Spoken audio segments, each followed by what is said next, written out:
మరి అష్టాదశ పురాణాలలో మనకు 3 ప్రధాన గ్రంథాలు, ఒకటి భాగవతం, 2 భారతం, 3 రామాయణం. మరి ఈ 3 ఏం చెప్తున్నాయో ఫస్ట్ తెలుసుకుందాం మనం. భాగవతం అంటే ఏమిటి?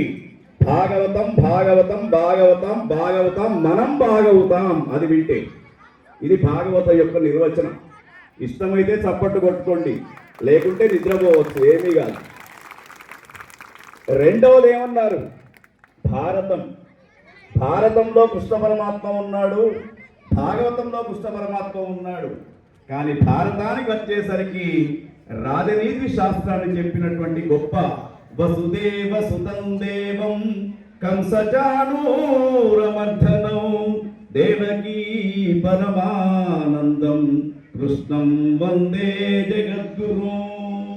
గీతాచార్యుడిగా మారి భగవద్గీత బోధనతో అర్జునుడి యొక్క మనస్సును మార్చి, తర్వాత భీష్మాచార్యుల ద్వారా విష్ణు సహస్రనామాన్ని చెప్పించినటువంటి గొప్ప మహనీయుడు కృష్ణం వందే జగద్గురుం, జగత్తుకు గురువు అయినాడు. మరి కృష్ణ అంటే ఏమిటో తెలుసా మీకు అర్థం?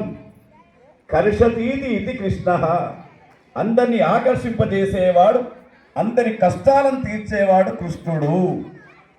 అదేవిధంగా రామ అంటున్నారే, ఈ రామ అనే నామం ఎంత గొప్పతనం ఉందో తెలుసా?